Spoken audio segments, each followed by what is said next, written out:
We will step into an old square with colonial balconies and colorful walls where children play football on open ground. The Caribbean sun shines on yellow facades, blue doors, and restored mansions alongside bustling apartments filled with family life. Narrow streets invite you in alive with the sounds of son cubano from guitars, maracas, and bongo drums at cafes and doorways.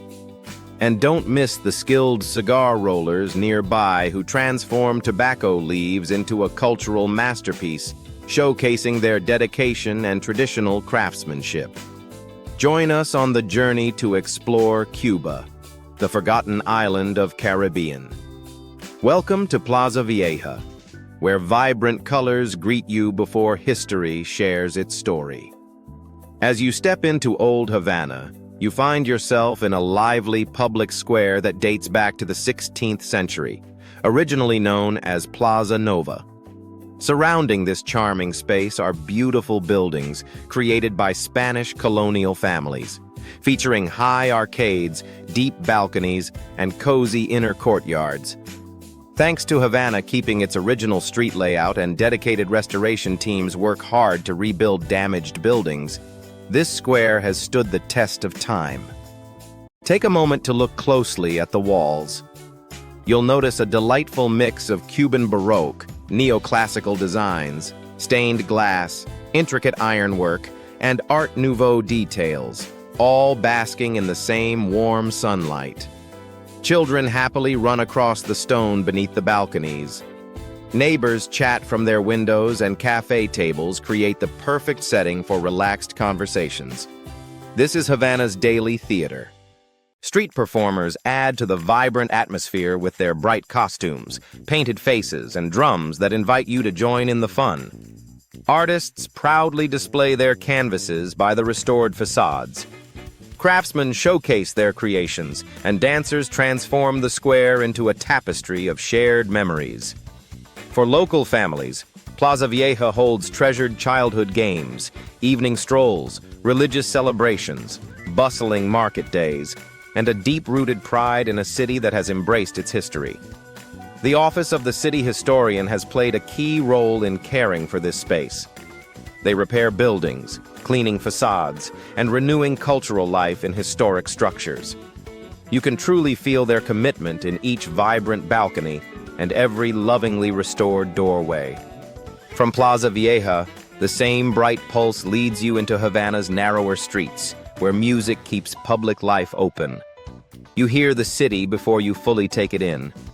A guitar strums softly under a balcony, followed by the crisp sound of claves clicking in response.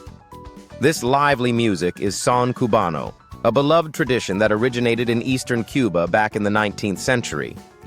It made its way to Havana through migration, radio, dance halls, docks, and close-knit neighborhoods.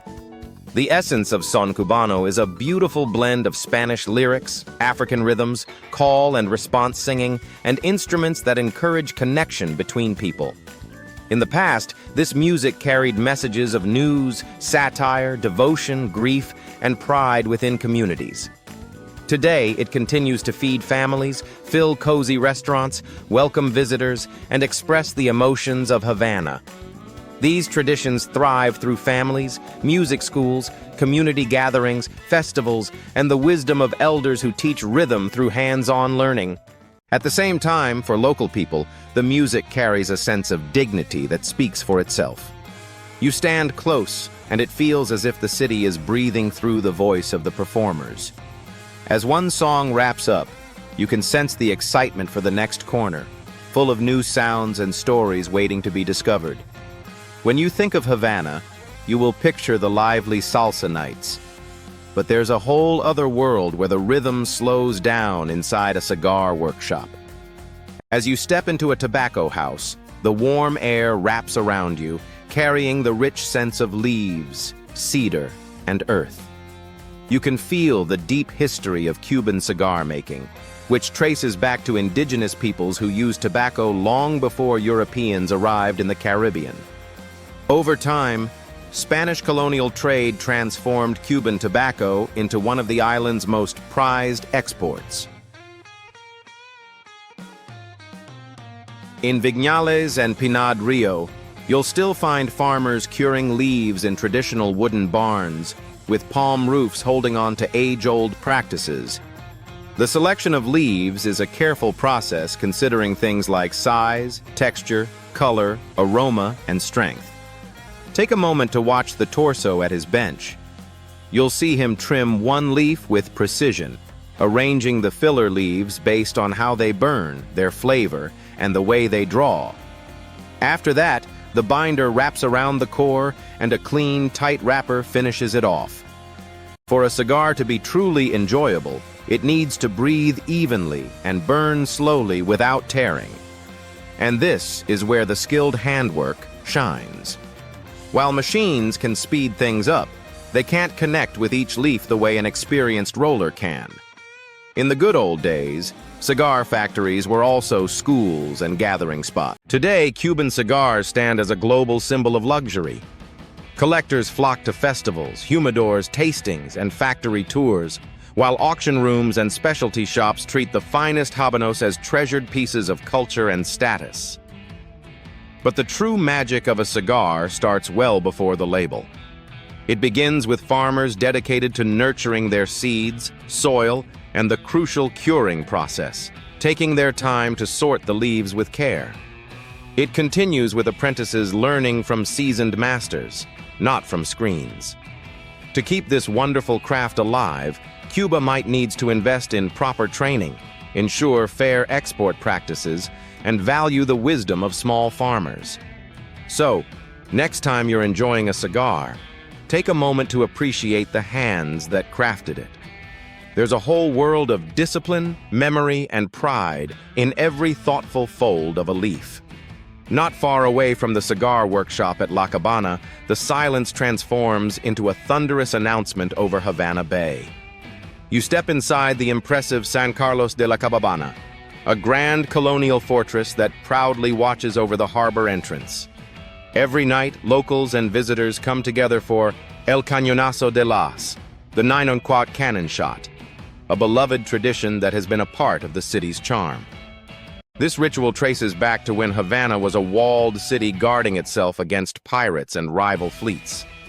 A cannon once served as a warning to residents, signaling the closing of the city gates for the night. Even though the walls are long gone, the cannon shot remains, echoing Havana's history and memories. The ceremony now takes place at La Cabana, a fortress completed in the late 1700s, built when Spain reinforced the bay's defenses. The soldiers in traditional colonial uniforms strides across the cobblestones, proudly holding lanterns, drums, and showing off their military precision. The soldiers move steadily towards the cannon while visitors gather on the fortress walls to watch. The fuse is set and the crowd starts to hush, anticipation buzzing in the air. Once upon a time, this booming sound signified closure and safety, marking the end of activity after dark. Nowadays, it's a symbol of continuity, a delightful reminder of how Havana still experiences and cherishes the passage of time through sound.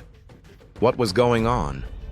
As you stroll through the narrow alleys of the ancient neighborhoods, you can hear some local elders slamming down ivory tiles onto wood. And suddenly, the whole street stops to listen. You'll find dominoes tucked away under porches, next to doorways, in parks, and on little tables shaded by trees during the warm afternoons. This game has a rich history tracing back to China and weaving through Europe, Spain, and the Caribbean before landing in Cuba. Typically, there are 4 players at the table split into 2 teams surrounded by a lively crowd of onlookers offering advice. The tiles are shuffled face down with wide palms before being lifted, counted, hidden away, and examined in silence. The players carefully observes the numbers, their opponents' reactions, and even the flicker of their eyes. Winning relies on remembering what tiles have been played, guessing what might still be in hand, and supporting your partner without saying a word. A tile hits the table with a solid thud, and everyone nearby instantly gets the message, often followed by laughter.